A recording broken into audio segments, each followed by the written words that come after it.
Bom, então estamos dando início à derradeira atividade da disciplina do professor Rodrigo Caxias, que é a disciplina de tópicos especiais em gestão de sistemas de informação, ou simplesmente informação e comunicação pública da ciência.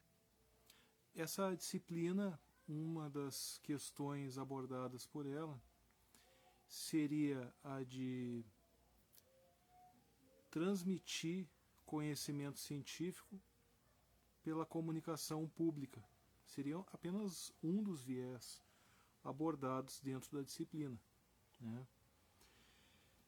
Então, esse derradeiro trabalho para encerrar as atividades da disciplina do professor Caxias, então, eu vou abordar aqui nesse vídeo um tema que foi abordado por ele ao longo da disciplina, que é a divulgação científica ou popularização da ciência, tá? Que foi o tema abordado. Uma das questões abordadas ao longo da disciplina pelo professor Caxias foi o governo como propagador das informações ou desinformações pautadas em uma lógica de divulgação científica. Então, em período de Covid-19, por exemplo, a gente pode falar das fake news que foram divulgadas a respeito isso agora no período da pandemia, né? Das fake news que falavam a respeito de Covid, que tomar água com limão ajudava a matar o vírus, que por que a população de Israel, em Israel, a proliferação da Covid-19, a transmissão do vírus foi menor, né? São fake news, né? Porque não são fatos científicos comprovados, né? E o papel do governo na proposição de políticas públicas ou discurso científico também foi um tema abordado pelo professor Caxias, né? Os modelos de comunicação pública da ciência, né? Daí a gente vê programas de televisão que abordavam a temática da ciência, né? Então, se a gente parar para pensar a respeito da divulgação científica, né, elas são atividades que buscam fazer uma difusão do conhecimento científico para públicos não especializados. Em outras palavras, poderíamos dizer, de repente, um público que está habituado a assistir mais televisão do que habituado a ler, um público que não seja um leitor tão compulsivo quanto como telespectador de televisão, né? Então, uma questão abordada pelo professor Caxias, tá? Que está presente nos textos que ele trabalhou em aula, né? Que nos países de tradição anglo-saxônica, o termo popularização ele é mais utilizado que divulgação a partir da década de 50. E o texto de divulgação científica ele é expositivo e argumentativo, mais elaborado. Ele é produzido mediante pesquisas, aprofundamentos teóricos e resultado de investigação sobre determinado tema. Então, existe toda uma pesquisa de outros fatores antes de elaborar esses textos. Não são textos elaborados ao acaso, né? Mas, afinal de contas, muita gente agora vai assistir esse vídeo pelo fato de ele estar postado no YouTube, ou não. Ou simplesmente o professor Caxias vai assistir, porque o YouTube tem a questão da cauda longa. Aí, aos que assistirem esse texto, essa apresentação final da atividade, eles vão se perguntar, mas afinal de contas, o que é divulgação científica? O que trata a divulgação científica? Aí eu vou dizer para vocês que divulgação científica ela é a veiculação em termos simples de produtos científicos, observando processos, princípios estabelecidos e metodologias utilizadas, ou a veiculação em termos simples da ciência, como processo dos princípios nela estabelecidos, das metodologias que emprega. Pareceu ser um pouco complicado, né? Então vamos de novo. Divulgação científica. Veiculação em termos simples de produtos científicos. Então, falando a respeito de ciência com uma linguagem simplificada. Tá? Observando processos, princípios estabelecidos e metodologias utilizadas. Tá? Então,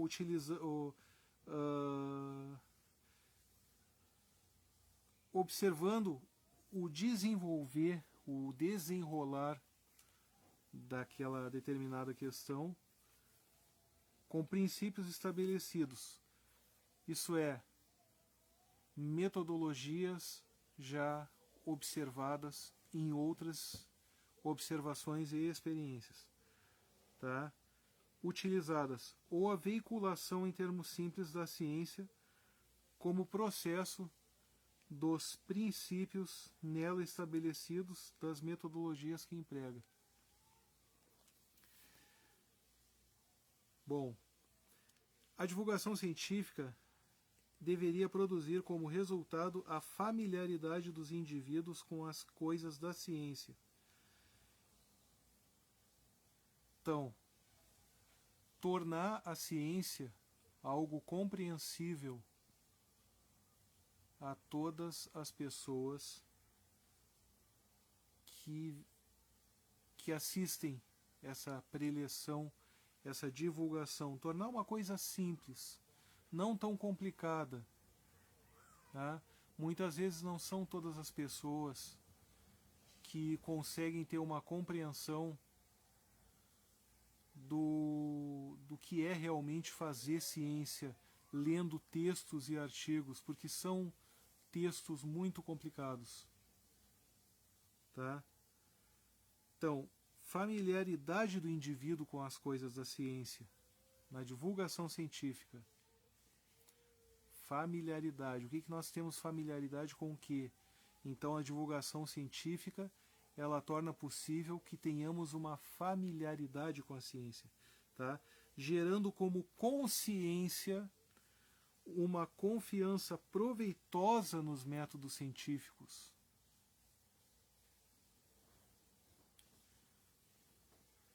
Uma consciência esclarecida dos serviços que a ciência pode prestar.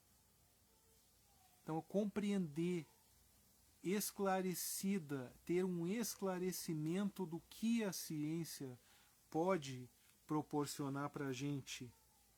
Tá? A divulgação científica é isso, é divulgar a ciência de maneira que o seu interlocutor compreenda o que está sendo passado, desmistificando a ciência, não fazendo da mesma uma charada, uma coisa assim como a esfinge egípcia, decifra-me ou devoro-te. Não, a ciência não pode ser isso. A ciência ela tem que ser desmistificada.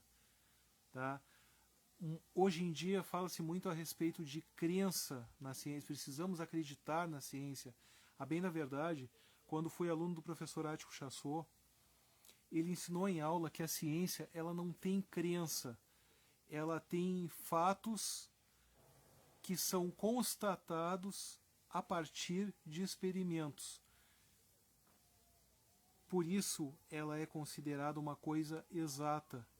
Ela não tem crença, diferente da religião, por exemplo, que existe crença. Na religião nós cremos, mas na ciência, né?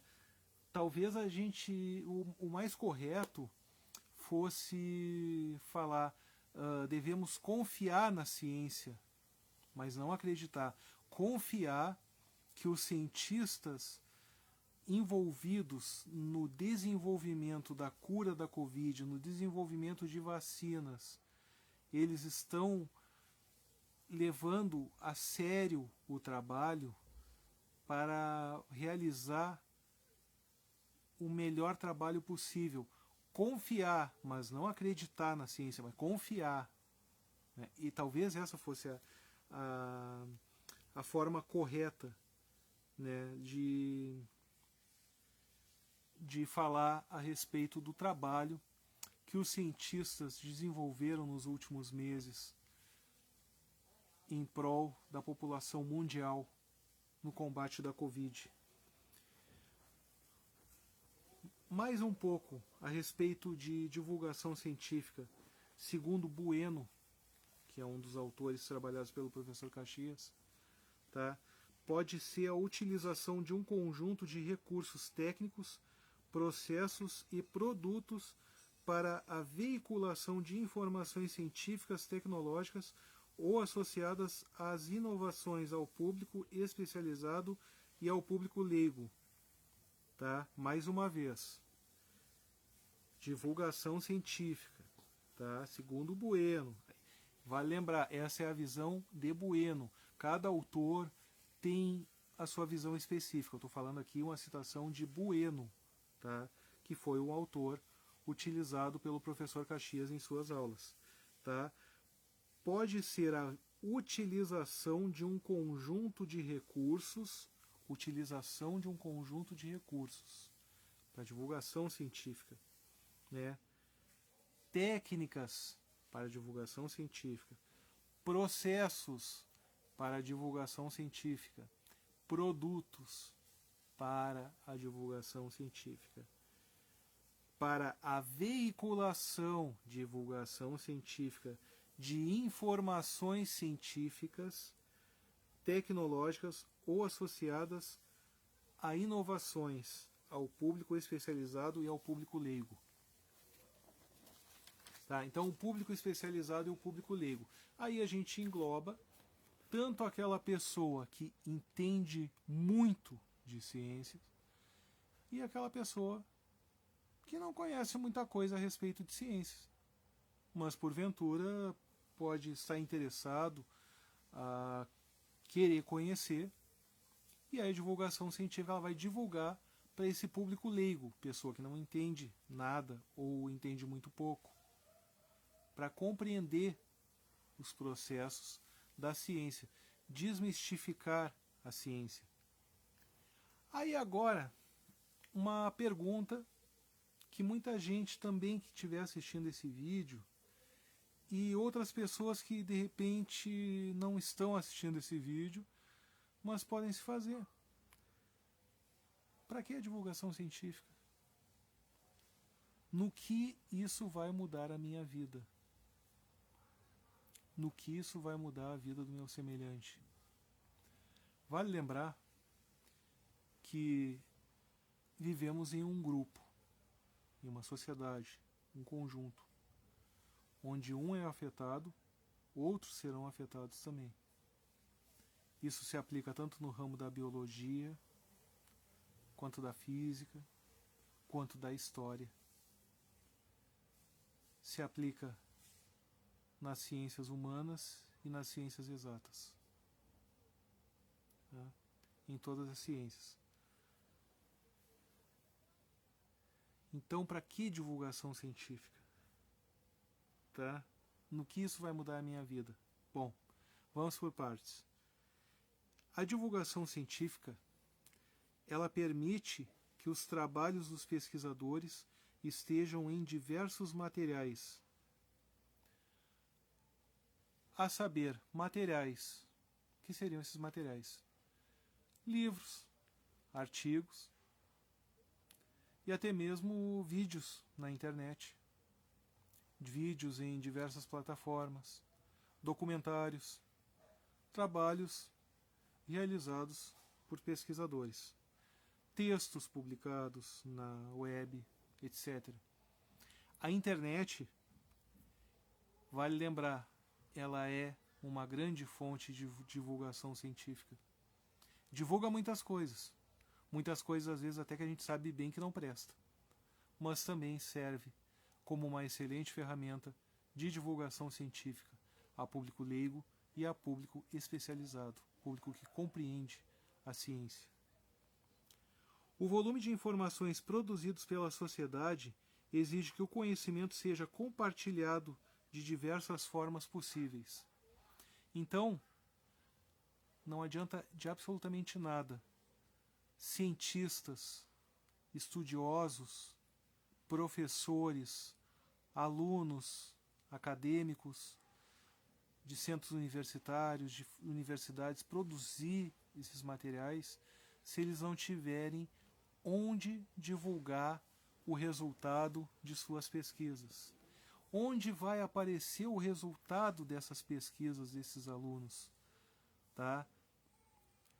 Aparentemente, uma coisa que eu observo, que tem aparecido demais em textos, em periódicos, que muitas vezes as pessoas não leem.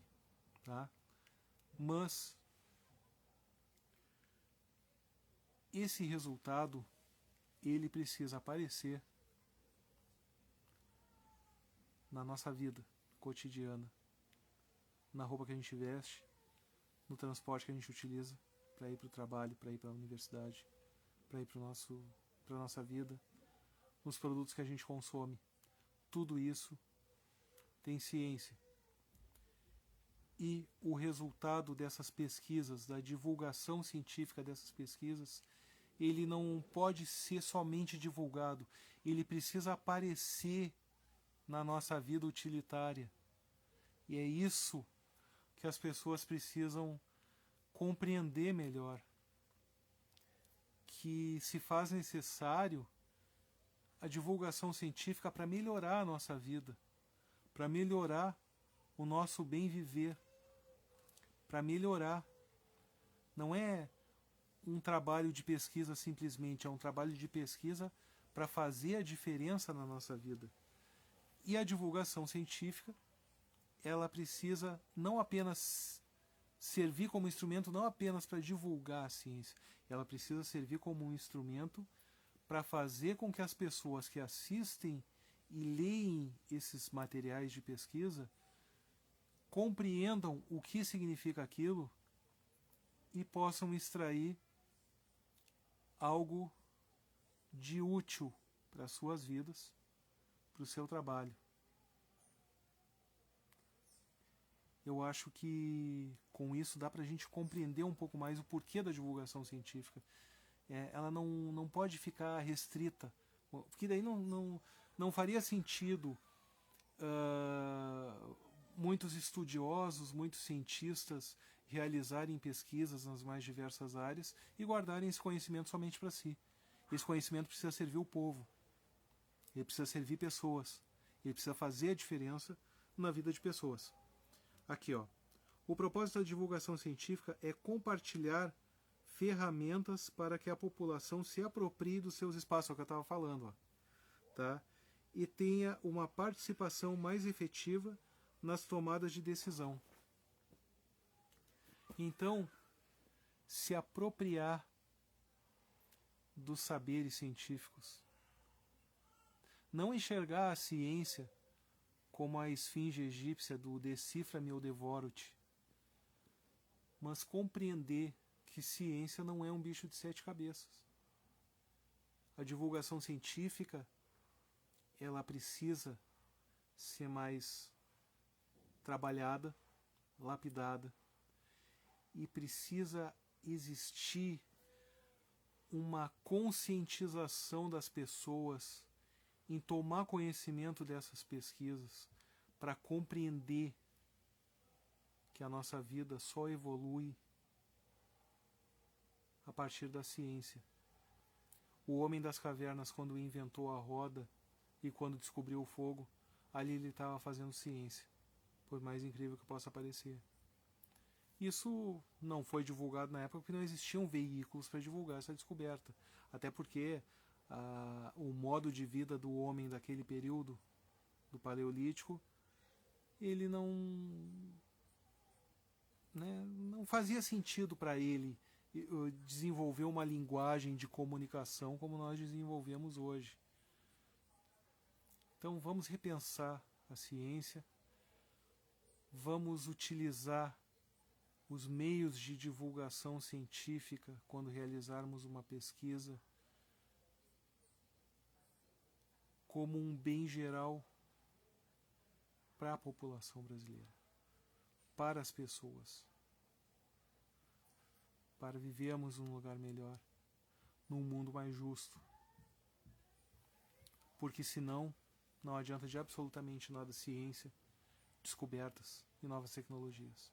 Se não for para servir ao homem, a ciência ela precisa servir ao homem.